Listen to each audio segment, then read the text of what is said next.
another call. He said he would try to jump on if that ended in time. So we are now live on YouTube. Yes, sorry, Right. just starting that up now. Okay. Just because it takes a minute or two to get it going, so I just want to make sure we're queued up.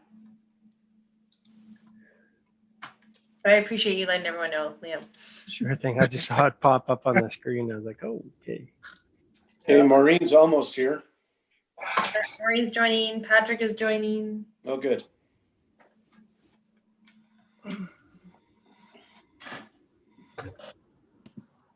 Hello. I'm Maureen. Good day, Swellen. Hi, Maureen. Hi.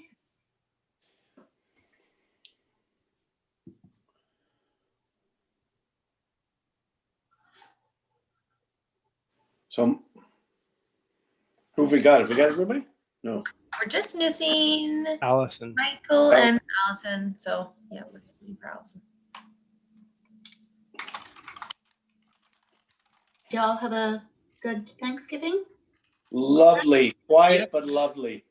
Very nice. Yeah. Experienced all the weathers this weekend. Yeah, you got that right. Sun, rain, snow, sleet. Snow. Snow, yeah, snow. She was up in the mountains, I think. Were you? Yeah, I was. It was beautiful. Places I've never been before. It's really cool. I think this is us. Oh, did you get Allison? Yeah, she's just joining now. Don't see Okay. any video, but I'm sure it's coming. Is Michael joining us?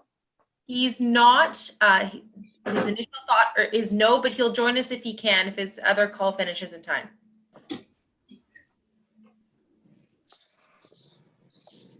Oh, what have I done now? You there? Yeah, I'm trying to get the video up. Uh-oh. So I think we're all live on YouTube at the moment. Yes? We are, yes. That's right. We are. Okay. Thanks. Okay, I've managed to lose everybody.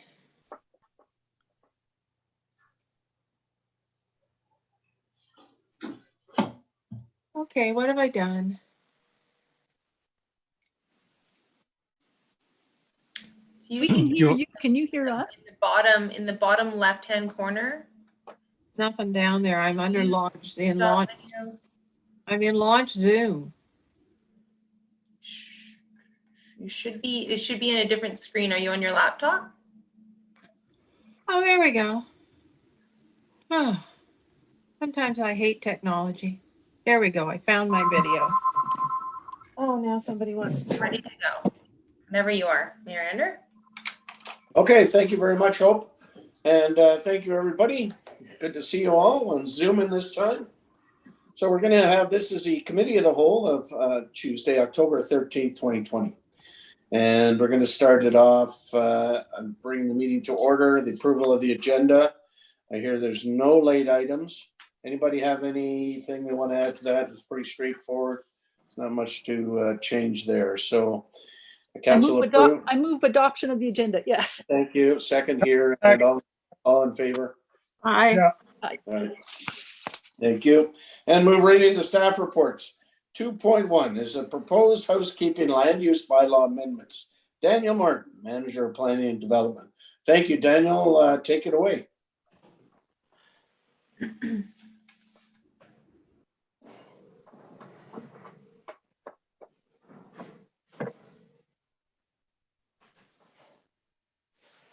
Daniel, we can't hear you.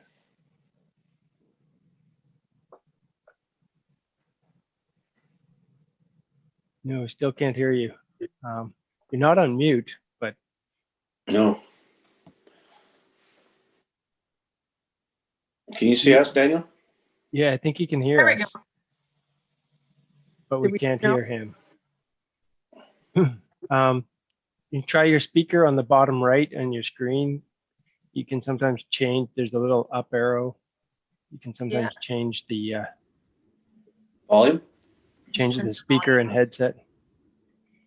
Oh, for me, that's a little arrow beside the mute button that opens audio settings. And you can see it there, that little arrow beside the mute button. Or have you got your volume off and your function keys across the top? Yeah, that, we had this issue the other day with, Yeah, can you hear me at all? Yes, There Yeah, we go.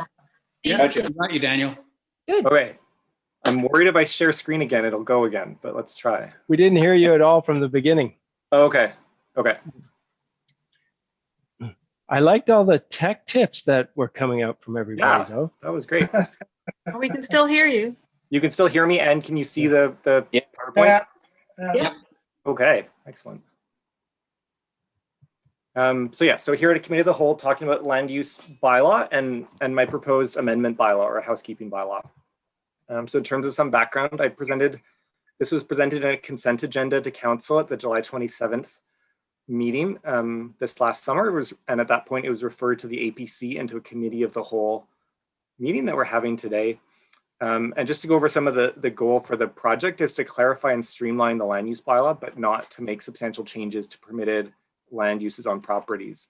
So as I go through the review, it's been a constant refrain in terms of I'm not looking to make sort of substantial changes on what uses are permitted or what people can and can't do necessarily on their property, but it's about changing some of the definitions, how we define things, and how we regulate different aspects. So one of the more sort of substantial changes is changing the grade calculation for how we do the building height. So currently in our land use bylaw, we do it by the applicant, somebody building a building, essentially provides us the corners. So everywhere that the building touches the ground, they provide the grade for those corners, and then you divide by the number of corners that exist on a building to get you an average grade of the proposed building. So what this means is it's actually quite easy for people to manipulate the grade based on where the corners of the building fall. And if you have a building that naturally, or you've designed it this way to have more corners on the uphill part of the building, you end up with a grade calculation that is higher. So your building height that can then go higher again because of that higher grade calculation. So what we're looking at doing is essentially put in how they calculate it in West Vancouver, which is a little bit more of a complicated formula, but it essentially takes a grade elevation of each line segment as a proportion of the perimeter of the building. So that in theory, adding more like complicated parts of the building, the uphill part, you'll end up with the same grade as if you just had a building that was 4 square corners. So it's a change that makes it a little more complicated to calculate, but ends up with something that seems intuitively fairer, that how you've designed your building, irrespective of sort of how tall the building is, doesn't change the building height. And the next one we're looking at is we have a series of what are called setback exceptions. So those are things that can, despite the specific setbacks of each zone, these are things that we say, well, these can go into the setbacks. So it's things like roof overhangs or common things, or decks. They can go into the setback by a certain amount. So working with the APC on some of the changes to our current list, and you can see some of those changes that are there. So for things in the first category, bay windows, chimneys, cornices, the APC said they wanted to see a maximum length of that feature that goes into the setback. For the second one, we've had much discussion about what these projections are. These are things that are supposed to be like balconies or decks and how far they can go in. And so one of the things the APC looked at is changes if it's a front or if it's a side setback, how far it can go in. And then the other one we've just put in since even I first wrote this presentation was what we're calling these things. So we've had lots of discussion about what's a deck versus what's a terrace versus what's a balcony. We're trying to find some way to say, you can have this projection of something that goes in, and we're not going to get as concerned about what we're calling it, but it can project this far in. The third one is roof overhangs. And for some reason, we had eaves and gutters were in the first category in our current list. And I've never been able to explain why an eave has a different overhang than a roof overhang. So we'd put them in the same category. And then the last one that you lose a little bit under our logo, but that came from the APC, is looking at having a setback exception for exterior walls to go into the setback based on increased insulation. So we're seeing with higher step codes being required, or people voluntarily doing it, that you may build a building where the foundation wall itself is at the setback line, and you may end up with 4 inches of insulation on the outside of the foundation to better insulate the building. So we want to set that up so we're not penalizing people for that extra insulation. Daniel, can we ask questions as you go along, or do you want? Yes, yes, please do. So I'm not understanding number 2. Because you only used unenclosed projections such as decks, and you've deleted balconies, stairwells, porches, or terraces. Yeah, so the current, what's currently in the land use bylaw is an even bigger list than this. So it talks about canopies, decks, balconies. I think it talks about patios as well, and patios, porches. And we have lots of discussions about people about the difference, like what's the difference between a deck and a balcony, and how are they permitted? So our goal would be to move something that says you can project something that's like a deck that's projected in the air into the setback. But if I was reading that, a balcony to me is not a deck, or a deck is not a balcony. And a stairwell certainly isn't a deck. I think the point is, excuse me, Mr. Chair, Go ahead. would the wording then finally read, Daniel, if we're to understand this? 2, unenclosed projections such as decks, provided that they do not project more than? Yeah, So all those other words would go away and it would just be the word projection. yeah. Okay, thank you. With That's the right. And just example of that that. was, thanks. Well, that was the discussion at the APC, is that such as covers all those other categories. Yeah, yeah. But so maybe, Allison, that's something we give more thought to in terms of how exactly that wording is. For the layperson reading it, a deck is a deck. A stairwell is nothing to do with a deck. Yeah. So, Could be a stairwell to the stairs to the deck. well, it could be a stairwell to your basement too. That's Yeah, enclosed. and some of that goes, like, stairs are separately Our permitted. outside one in our house in West Van wasn't enclosed. I think the discussion is pointing to the difficulty that Daniel has in speaking with people about this particular point. So in giving one example, rather than a list which people might interpret as inclusive, he has more latitude to have a discussion, with them. If that makes sense. Did that make sense? Yes and no. Take the Somebody good. So reading it is going to assume they can't do anything other than the deck. it says, if I may, Allison, yeah, I think the idea here is the current bylaw is perhaps seen as prescriptive, and that we want to move away from that to being More general. more outcome focused. And so rather than specifying what can be done, it's providing just one example, as such as, but not limited to. Maybe we add. Well, the adding but not limited to helps, because you're basically saying a deck is an example and leaving whatever else might be eligible to the discretion of whoever happens to be reviewing it. And that makes it very subjective. We can do more work on the language on that one, but that's sort of the intent, is that we move to Okay. something that I is don't have a problem with Simpler, yeah. But, Okay. yeah. Can I ask a question about that one too? Go ahead, so. Just did the setbacks from the side and the front change the distances? That underlined part, so the change into the side setback changed. The side setback. Yeah, so that was the APC saying that on, like a common side setback is 3 meters. And they felt like, okay, a deck 1.25 meters into that is quite a bit closer than most people instinctively think that you could build, your neighbor could build a deck into their side setback. So wanted to see it different for front and rear compared to side. Thank you. Okay. I was wondering if it was just the colored things that were changed. Thank you. All right, All right, I'll carry on. thank you. And then we have an entire list of other things that can go into setbacks. So that first list was like our things that can project off buildings into setbacks. And then this list is a list of things that can go in the setback. And most of these are sort of directly addressing, issues that have come up over my time here in terms of what can be in the setback. So The first would be having a maximum size of a landscaping pond that's permitted in a setback. Okay.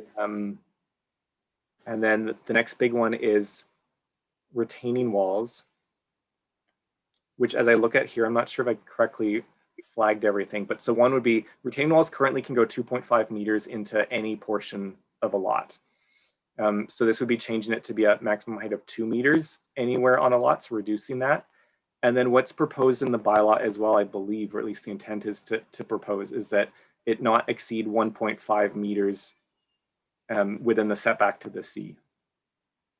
You just said, you didn't put a distance in, you just said subject to setbacks to the sea. Okay. Yeah. So that's the 30-meter setback to the sea. So currently we allow, a 2.5 meter high retaining wall within that setback to the sea. And so we would change it to say it's a 1.5 meter could go within the setback to the sea. And the rationale for that distance is that's the distance we require a building permit for a retaining wall. So this would be sort of consistent with that, but would say it can't be as big as it previously was. All right. And then the final change is just accessory buildings and structures. Currently, this is essentially, if you think of it like it's our shed exception. So if it's not more than 2.5 meters high and it's not more than, currently it says 10 square meters in floor area, you can put this, up against the property line. But what we would change is we would also make it clear it's about the horizontal footprint and not just the floor area. So floor area is, if a building's enclosed, it has a floor area, but like a carport doesn't have a floor area if it's not enclosed side. So we just want to make sure that they're the same. So for those non-architects in the group, can you explain, I know you tried in the email, but it didn't help. Okay. What's the horizontal footprint? So when looking on a site plan, it would be like how much is covered. Yeah, what's different? What we already have a term called just building footprint or footprint, right? Yeah.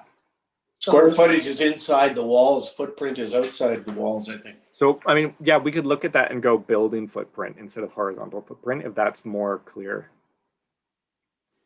Well, does a building footprint include an attached deck? No, but it's exempt anyway. No, a deck that's actually starts from the house because it's, 25 feet in the air and goes out. That's part of the footprint, is it not? If it has posts supporting it at the bottom? If it has posts, yeah, it would be part of the footprint. Cantilevered, it isn't. No. Yeah. Now, in a horizontal footprint, does the cantilever part count? Well, it would be the same, I think. Same rules would apply. Cantilever wouldn't count, no. Well, then why are we using the word horizontal? Let's not use the word horizontal and just say building. Building. If it's that confusing, yeah.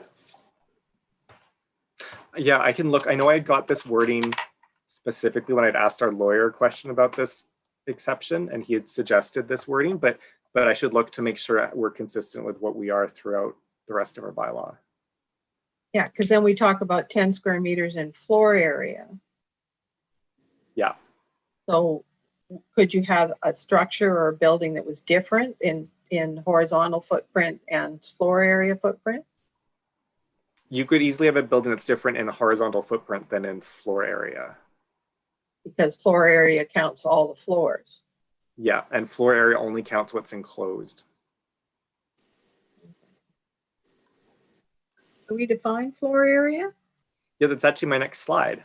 Yeah, there you go, right there. No. So this comes up any zone that has a floor area calculation, or it comes up more recently now because of detached secondary suites. It's probably the most common thing that we use it for. And so what we want to change is currently we measure to the exterior of the building and we deduct an amount that's 15 centimeters. That's roughly about the width of one wall, or it can be seen as sort of the midpoint to both sides of the wall on the building. But what that does is it again penalizes people who build buildings with thicker walls for increased insulation. So instead to move to measure to the inner surface of the exterior walls. Okay. And then the second change would be currently we don't include areas that have a floor and ceiling 2 meters apart.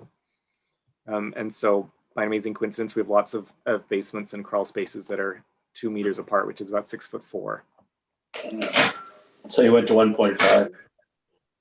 And so we would look to change that to be 1.5 meters apart. So we're saying, okay, if it's definitely a crawl space, it's not included, but it's sort of consistent then with what we regulate and when we allow floor area. Yeah, 'cause 2 meters is more than 6 feet, so little people could run around in there. Yeah, it's like 6'4". Yeah. And big people could move around in there too. That's the problem. All right, I think that's a good move, Daniel. Let's move on. Okay, so the next one, lot coverage. And so this is basically every zone has a lot coverage calculation. And so we want to change it to measure, again, the total horizontal area of a lot that may be built upon by all buildings and structures, but making clear about which structures are counting. So the over 0.6 meters in height, and then be clear in terms of eaves that we're excluding. So currently it talks about the footprint of the building. And so we've been measuring to where the building touches the ground, but so it excludes like if somebody cantilevers out the deck or even part of the building itself would be excluded from our calculation. So we're looking to then include those within the calculation. So that answers my other question. So cantilever decks would be picked up in horizontal footprint. Yeah, or for this new one, horizontal area. But you're using horizontal area here and you're using horizontal footprint somewhere else. So what's the difference between the two? Well, this, Allison, is the total horizontal area of the lot area. No, it's the horizontal area that may be built upon. Right. So that means if your lot coverage is 30%, then that would be 30% of the total area of the lot. Right. How you measure horizontal area of a lot when it's on a cliff, I'm not sure. Well, you measure on a plan. It's on a plan, that's all it means. Yeah, the flat piece of paper. I think a lot of these definitions would be better understood by the people in the industry and that sort of thing. But I agree that the general public also has to have an idea, but they could certainly ask that question. I understand it, but makes sense to me. Yeah, and a key piece for a lot of these is sort of developing material to go along with it. So I've sort of wanted to get, a certain extent down the road of making sure these changes are acceptable and council's on board, but then it is developing material to explain it. So even in the bylaw right now, there's figures for how to calculate height and stuff that I haven't changed. Yeah. But I will be changing as part of a final product. This next one, we're still working on and looking for better examples of, but defining the front lot line. So we currently define it, the shortest lot line common to the lot and a highway. And where there's more than one lot line common to the lot and a highway, the shortest of these lines is the front. So what's shown here and what's in the proposed bylaw is essentially changing it to Salt Springs definition, where it has to be a line that's greater than 20 meters to try to capture some of the lots where the road essentially winds around the lot and you end up with all these tiny little line segments. And we end up looking at a plan and going, okay, this one's the shortest distance. It's the front lot line, even though where it is makes no sense and no relation. Yeah. I don't think this fully captures, this change solves some lots, but not all. The other issue we often have with our front lot line definition is that houses may be next to an unbuilt surveyed road right of way, which is how we define a highway. Yeah. And so explain to people that your front lot line is actually, never used. This treed area where no cars are and there's no road, but that's your front and you need to be set back further from there. And they want to say, well, my driveway's here and my address is here and this is the front of the lot. And we say that doesn't, what matters is in the bylaw, this is your shortest lot line and that's your. So if it was on a corner lot, which is that sort of situation where you've got, why can't you have it be the one where the front lot line is the one where your driveway is? Because you might not have put your driveway in yet. Yeah, you may not have your driveway yet, or it may change. and then your building would become non-conforming? I think it's the most reasonable way you can sort of come up with it, and it should work. I can't see why it wouldn't work. Well, we've had situations already where it hasn't worked. But we didn't have this actual. No, because they were built before we had these definitions. They were Yeah. built under the old land use bylaw. Well, that's what we're trying to clarify here, and I think it should work. I mean, there's going to be exceptions where it doesn't work, obviously, but it seems to me like I can't see why it wouldn't work. Gary, I just got a question here, and this did come up at the APC, and we were all left with finding it puzzling and not quite getting a good answer. And but to build on what Allison said, so if you're on a corner lot, I mean, the issue around front, what your front is, what the setback is.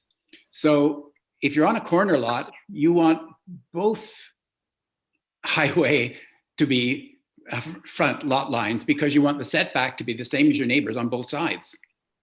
True? That's a good point. Yeah, but I don't think that's the way it works. That's a funny thing, but you're absolutely right.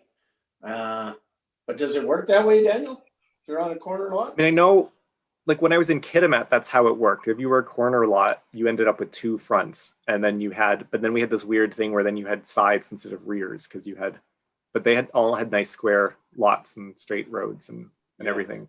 And I think I was nervous about that. So some of the APC's suggestions was, what have you just said that any lot line common to the lot on a highway is a front lot line, in essence, and then you make it all front. I was nervous then about how many houses that would then place into the setback. So they would have been built that this was not the front lot line, this was a side lot line that was next to a highway. They could be closer, and now they would be captured and would be within the setback. But we've got a bunch already that are being caught by this. Right, but now it would be anyone that was built since we adopted this in 2002 as well till now could potentially get caught. Well, they'd be grandfathered, though, would And be. anybody who wants to rebuild or do an extension or anything else gets stuck. I like this better. I mean, it seems clear to me that it wouldn't be sometimes those little short bits don't make sense. So this it's clearer. So it's a step. And as these are housekeeping amendments, and I'm in support. Yeah, let's work with this and just see what happens in the long run. May I just ask a question, Daniel? Does this, my memory here is fuzzy and I'm not finding the information quickly. Does this have any impact on the dock bylaw? On the dock bylaw. Yeah. We talked a lot about figuring out lot lines when that bylaw. Yeah, it has a lot line, property line, or lot line projection. Right. And that's what comes into play. But I don't believe then that it refers to the setbacks in that projection. I think that the projection just extends the lot lines that hit the high water mark. That's and correct. I don't think it references front or side or rear. Yeah. I think it's just the horizontal. If you could just check on that, just to make sure that there isn't a consequential impact on the dock bylaw, I'd appreciate it.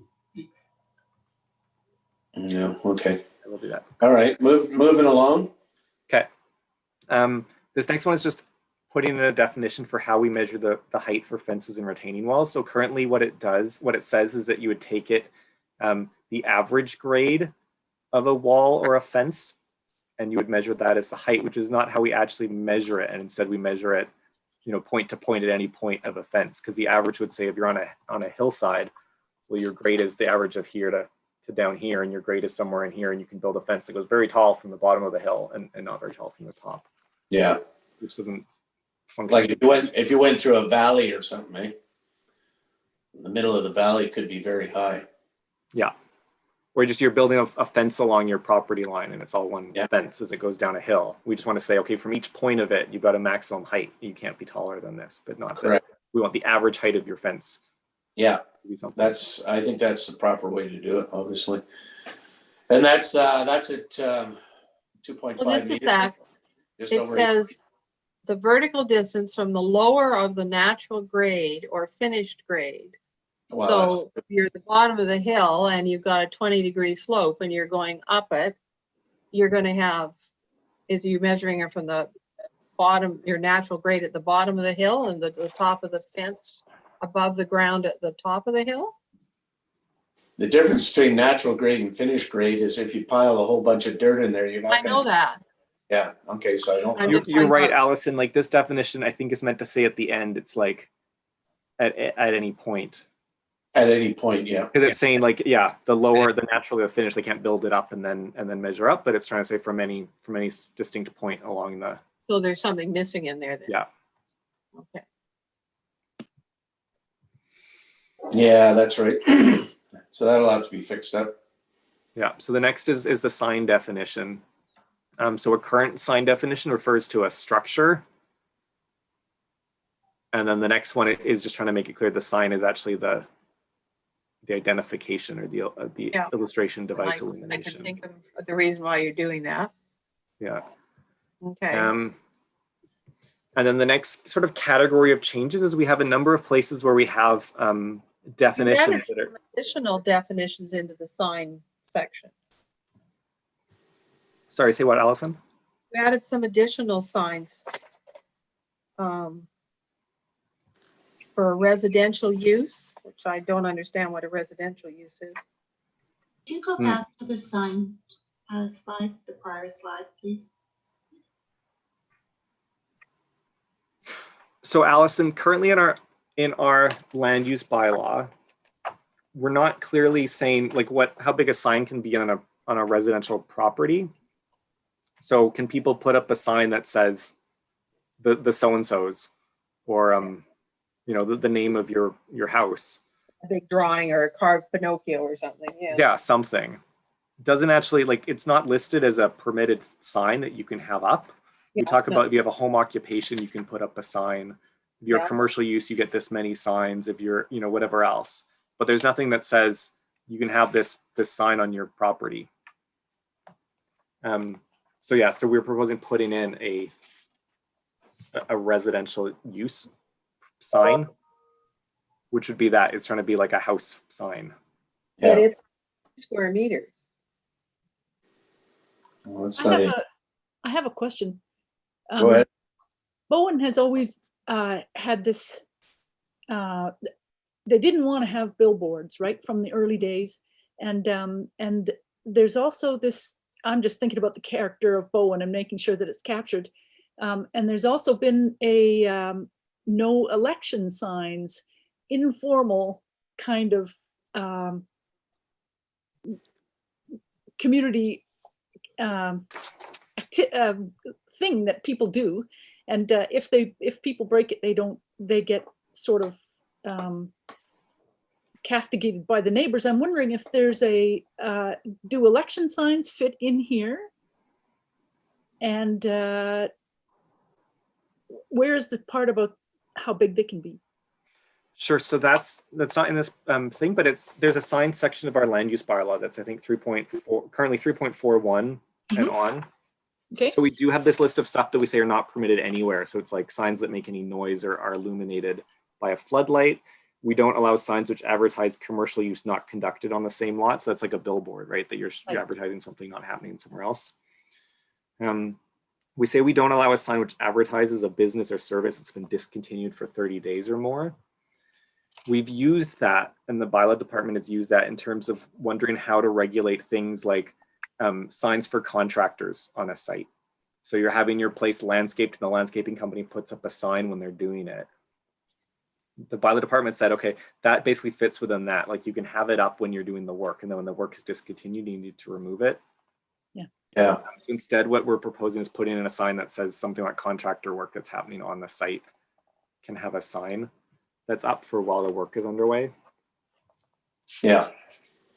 And again, it's sort of to make that clear, like right now it's kind of this gray area that, well, we think it's probably allowed under that clause, but it doesn't explicitly say it.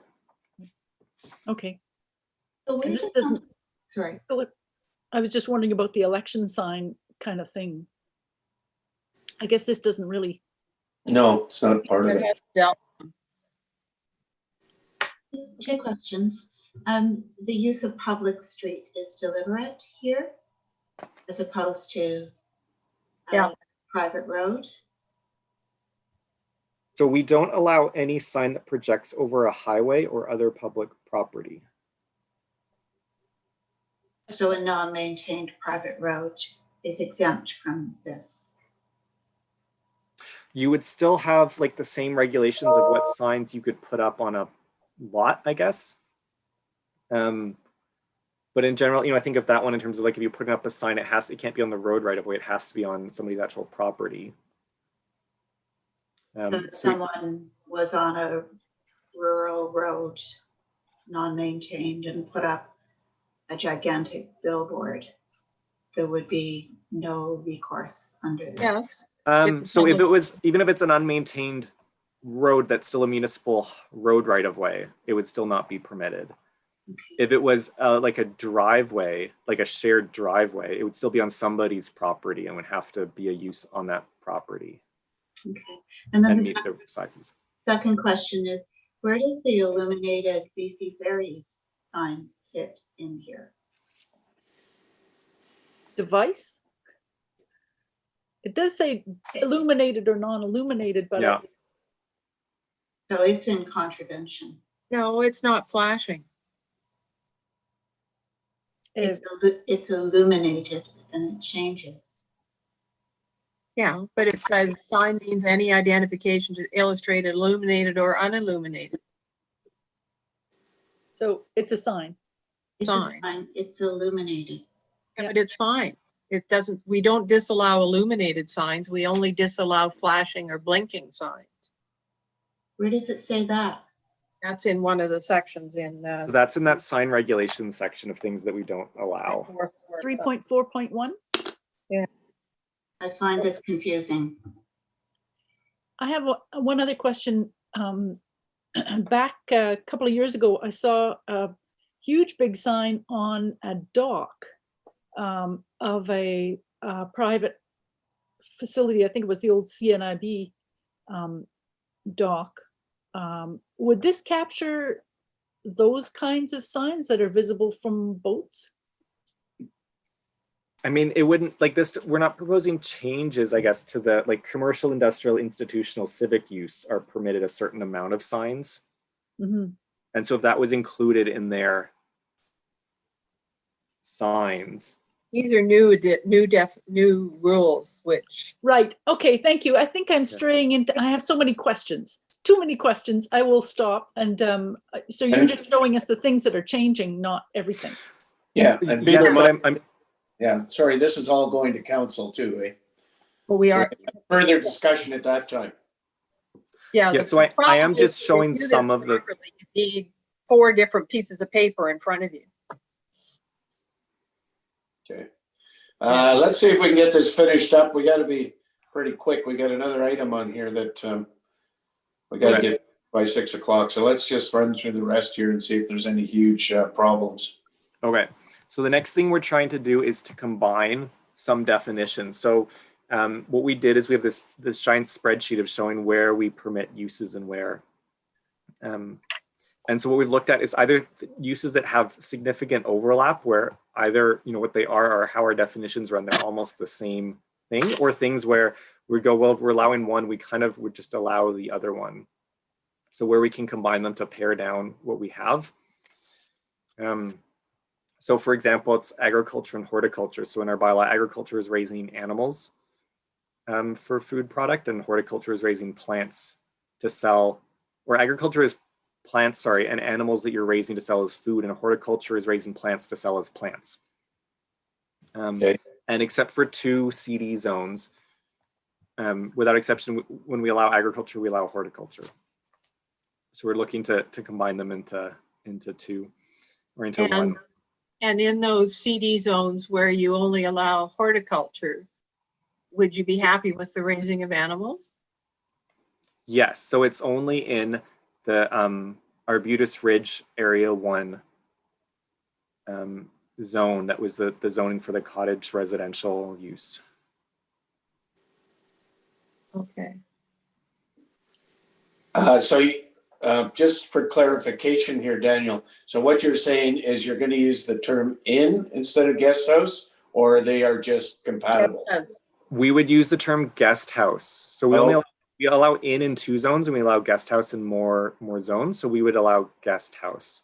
Okay. So I did write for that one, I did write to one developer who has a zoning for inn to sort of confirm like an undeveloped but zoning permission for an inn to like confirm if this would be problematic for what they've been proposing or like planning under the current zoning. But yeah, we would move it to guest house. So there's no no like size. medical clinic, health clinic, hospital, those are all interchangeable, aren't they, or not? Well, so that's it. Like hospital didn't have a definition. And so you may think, well, a hospital seems like a bigger scale item than a medical clinic. But to some extent, we thought, okay, on Bowen, anywhere where we allow medical clinic, Yeah. you know, We allow hospital. we would be allowing a hospital. Okay, that makes sense now. Okay, thank you. So the next one, like attached, currently we have attached dwelling is just anytime you have more than one dwelling unit together. And then in a few zones, we break it out townhouse dwelling and apartment dwelling. To be the same. So we would just combine it into attached dwelling instead of specifying building type through that definition. Yeah. And can an attached dwelling have an indoor corridor to access? Yeah, it just says it's more than one dwelling unit. Okay, and townhouse, because that was part of the reason for the differences, like with townhouses, we wanted outdoor, you know, single outside entries, not interior corridors and things like that. So I mean, if that's a distinction that's very important, then we should leave townhouse dwelling. As it is, I would want to change the townhouse dwelling because right now it sort of envisions a row house, so it's envisioning distinct row housing, as opposed to like a stacked townhouse where everyone has. And that was part of the conscious discussion back when the Snug Cove plan was done for along Miller Road, for example. Mm-hmm. Row houses. So as long as attached dwelling allows a row house, then that I'm okay with that, combining them. And as long as an attached dwelling doesn't preclude having an interior corridor, because I'm not sure how you access all the apartments up above the general store. So it's just like Allison, it's just a building that consists of 2 or more primary dwelling units. So there's no real definition. Yeah. Okay.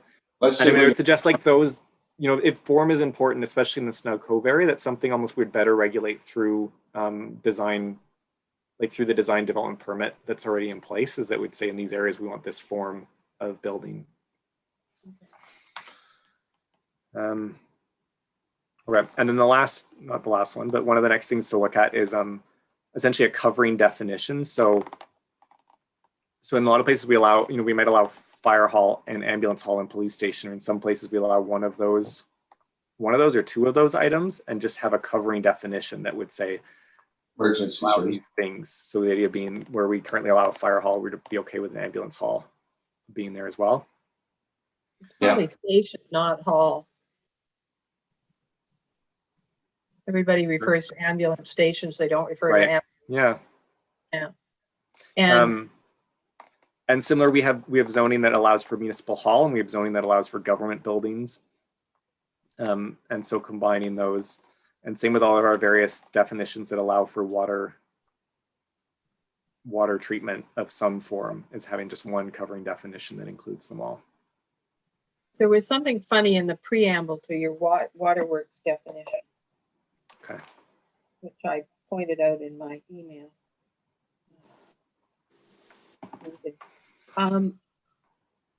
The question I had on government offices is you limited it to local government. Yeah, and I think expanding that would be fine. I think that was a good point, Allison. Yeah. That we would. Yeah.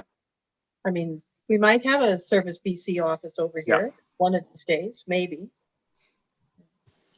Can I ask about an example above the library? Would that have a government office zoning, or is that zoned under the public? I don't know what the library is. The civic building, I guess. Yeah. I'm just wondering how that fits, that civic building or that public building. I don't know that off the top of my head, so I'll check. It's okay. I just, because we sometimes use some of our other municipal buildings as government offices, just wanted to flag it. Sure. Thanks. Yeah, you've got civic uses somewhere. I noticed that and I can't remember and wondering why civic, not government in a definition or something. Above the library was also temporarily used as a homeless shelter a couple of years ago when it was very challenging. Yeah. Yeah, probably won't be again. How about these definitions you're removing, Daniel? Sure. So, I mean, some of the definitions we were removing, like lot depth, never shows up as a, like we have a definition, but it never actually shows up within the entire bylaw. Or sometimes it's like amusement arcade only exists to be excluded from an indoor entertainment facility. We thought maybe that was excessive. Well, yeah, I can't remember any of the discussions to how that got in there. That probably came from, I mean, the land use bylaw we started with was one the Allen's Trust had done as the local trust committee. So that would have been put in there specifically to prevent an activity they didn't want. Yeah. So the question is, I guess, are we happy if somebody wanted to put in an amusement arcade? I don't think though that they exist anymore. Well, isn't that a place with all those machines like they have on BC Ferries where you can play all those games? Everybody has them on their iPad now, yeah. There may still be one at Granville Island. It was amusing. It's for children and it was very fun. Oh Well, yeah, I got them they're good fun. Ferries too. I'm sure we could find our way around that somehow. So the retaining wall is up there, or the Right. you're talking about what is a columbarium? Oh, it's where you store ashes. Oh, okay. And so it's permitted in one zone that actually I have to get back to the people about, but that it's an accessory use for a retreat center. And so when we looked at it, we thought that's actually an accessory use that, like, if a retreat center is allowed for spiritual uses, that's something that should be included anyways within the use of the retreat center. But Okay. Yeah. The retaining wall, which is the last item on your list there. yeah, and that was just to add a definition to it. So we Yeah. we get discussions with people about what especially And it because of also- the large exception within our setbacks for retaining walls, is that people can often start with, this is a retaining wall, so I can do. And Yeah. it also matches the definition in the building bylaw. Yeah. Okay, so the recommendation, and to be quite clear, this is going to come back to council. So the recommendation is that the committee of the whole recommend the council direct staff to present the draft land use bylaw amendment bylaw presented at the October 13, 2020 committee of the whole to council for consideration of first reading. I'll move that. Do I have a second? Second. Thanks, David. Okay. Point before we vote. Yeah. The point I brought up regarding the use of the library upstairs as a homeless shelter, whether or not that space is used in the future, I'd like to know under which category a homeless shelter would fall, Daniel. And you don't need to answer now. I don't want to Okay. stop the vote, but I'd like to know where it would be covered off. Okay. Good point. Thank you. Okay, I'll ask the question. All in favor? Aye. All right. Opposed? Yeah. Okay. We haven't Morris? discussed it. I've still got some major problems with some of these sections. You can discuss it when it comes back to council, Allison. We're trying to get through this committee of the whole because we've only got 11 minutes now. So anyway, we are going to move on. Thank you very much, Daniel. And Thank we're you. going to move on to 2.2, which is the Snug Cove. Sorry, Wait, Mary, what? just to be clear, the question was called and Councillor Morse is in opposition. Is that correct? That's Yes. absolutely correct, yeah.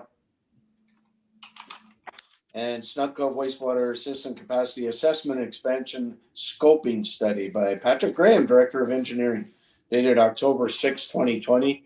I apologize, Patrick, that this, we've sort of squeezed you on time. I don't know if it's going to be enough for you or not. We can continue at the end of the council of the general meeting, or see how you make out.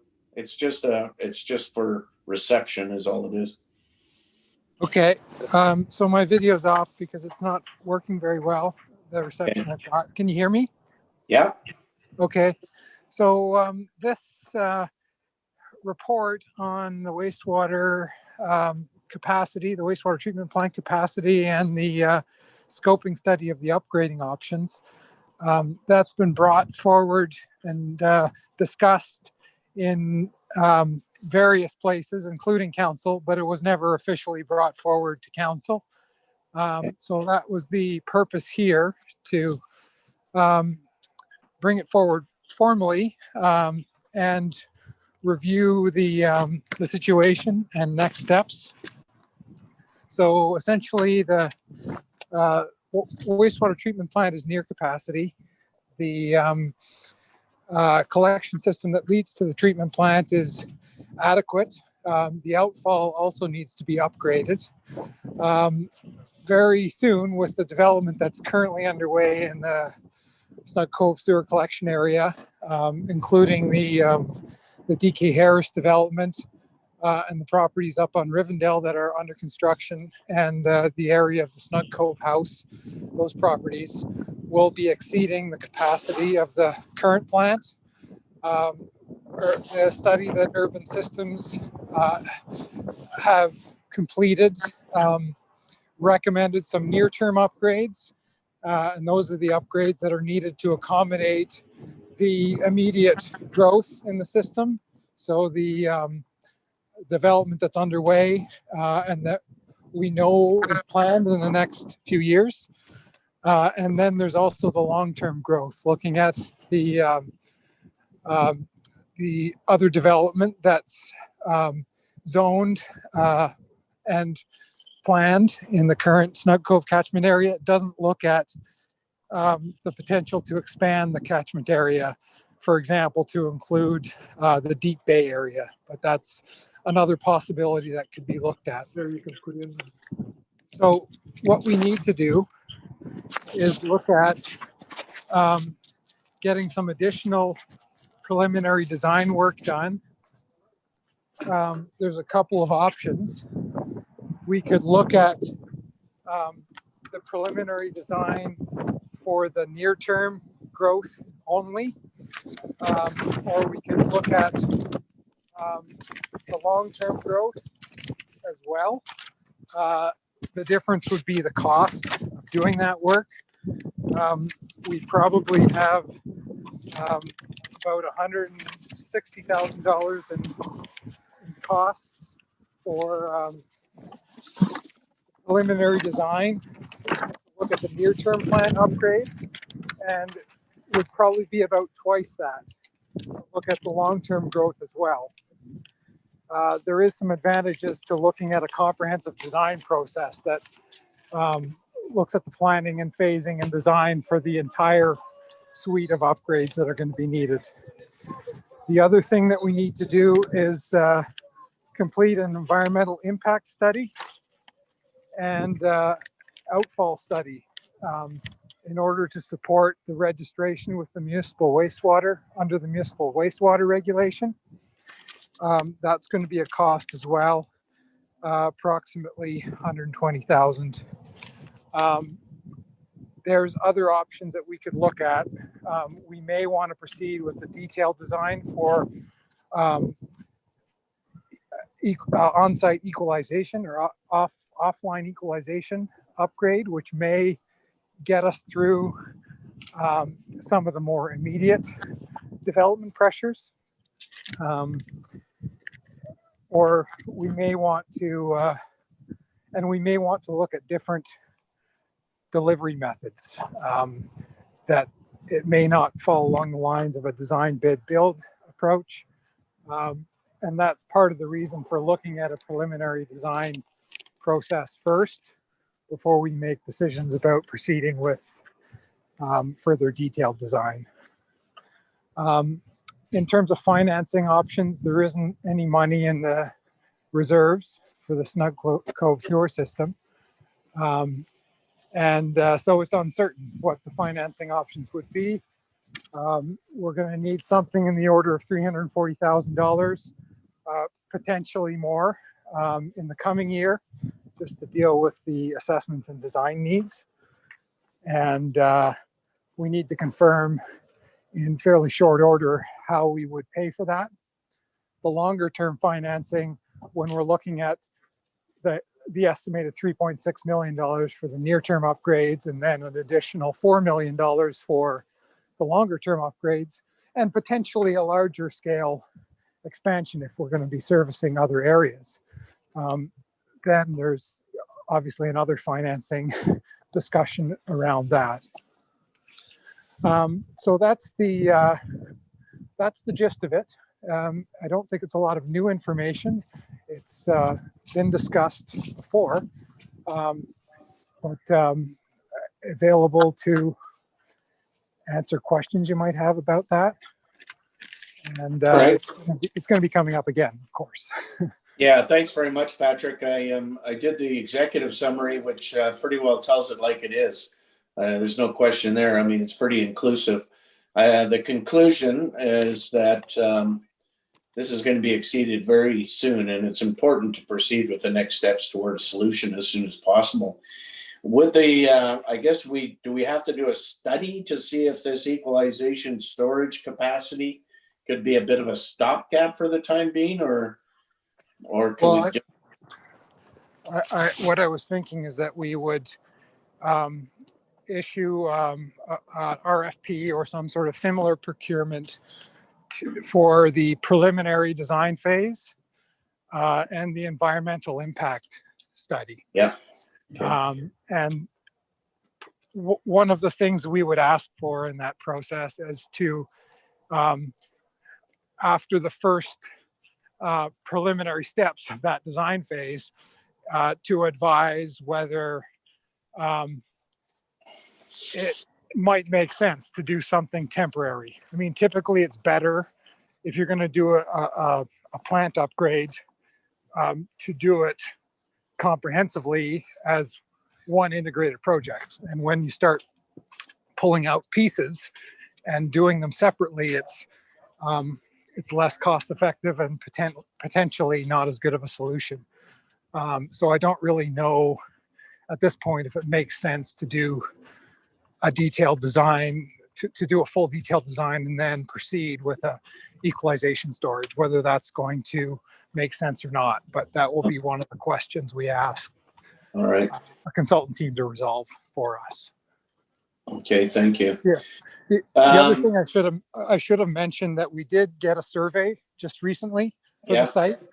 And we'll also look at getting a geotechnical assessment for the site. And that's important to determine if the site is big enough for all of the upgrades and can accommodate everything that we need to do to expand the plant. Is that the fence that goes around the plant, is that the land we have? Or is there more land available? I'm not sure. I haven't looked at the survey in detail yet. They may not coincide exactly. All right. Anybody have any questions out there? I mean, obviously, David, I see your hand. Maureen, I'll go up here to start with David, please. Yeah, I think, thank you, Gary, and thanks, Patrick. I think Gary asked actually my main question, which was about this equalization.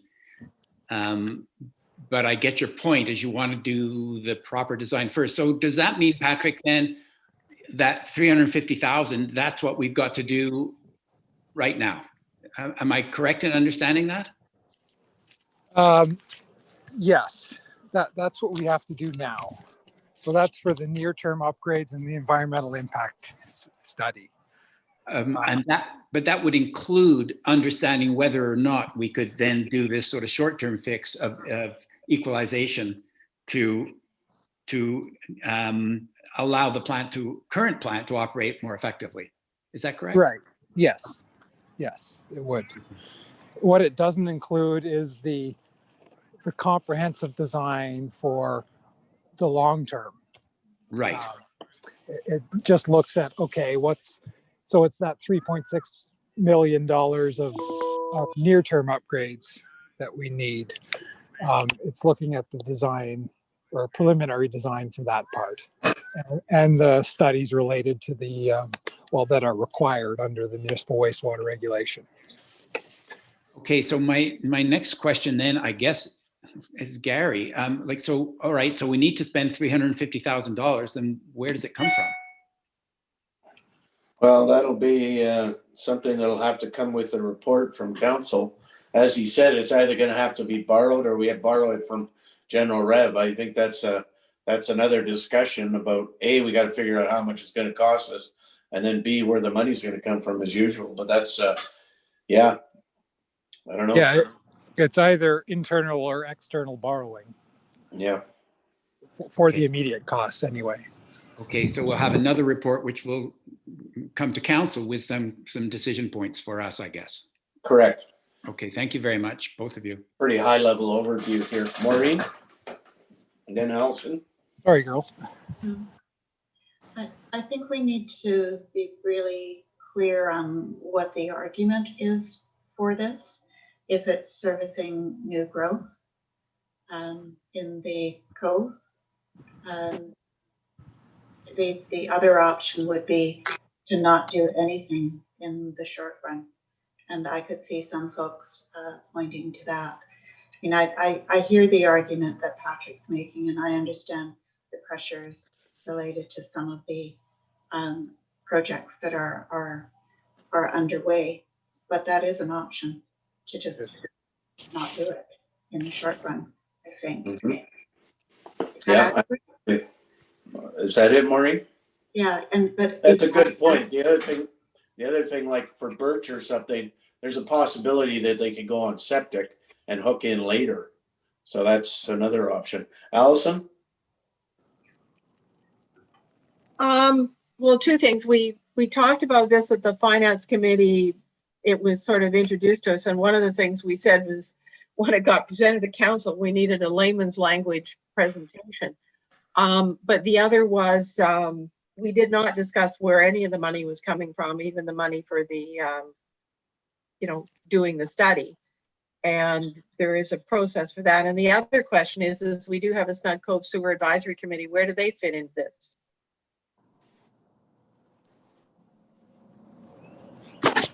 Well, we'll have either Liam or Patrick, either or. Go ahead, Patrick. Well, the intention would be to bring this to the Snug Cove Advisory Committee as well. So they'll be part of the process and figuring out what the best solutions are and how to pay for them.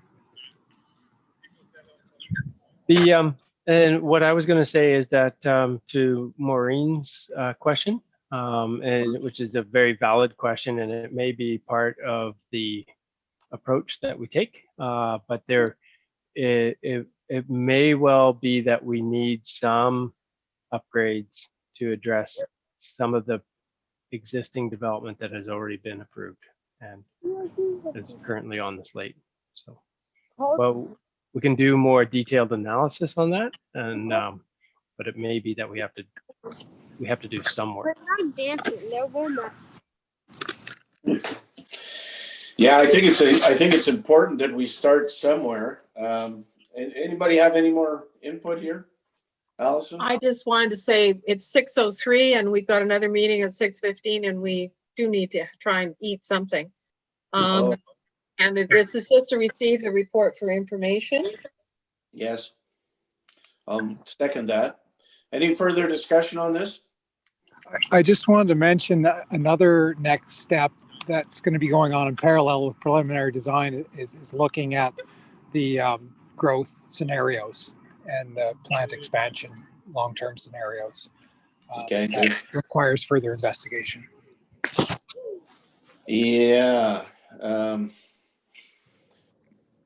I guess, something's gonna have to come to council, but I think it's important that we move this forward in some shape or description. At least get some kind of high level. Well, you've already got the high level report on it, but I think we have to understand what the next steps are and try to nail down some. It's even hard to put costs on it. That's the other thing that's hard, but this isn't gonna go away. It's gotta be fixed eventually. And I think the sooner we can get it back to council, the better, Patrick. Yep. Any other comments? Okay, I'll ask a question. All in favor? Aye. Obviously. Opposed? Okay, thank you. That's unanimous. Thank you very much, Patrick. I'm sorry you got cut a little bit short there. It's a great report and it's very significant. And we do have to do something about this. So the sooner it can come forward, the better. Thank you very much. And I think on that. So what do? Do we just shut off our videos and mute ourselves, or do you want us to disconnect and come back in 5 minutes? If you could disconnect, that'd be great, just because it's a different Zoom link for the members of the public that'd like to join. Okay. Thank you. All right, well, let's reconvene in about 9 minutes, or let's a little bit before that, so we're not all squeezed. Anyway, take some time off here. This meeting is adjourned. Thank you very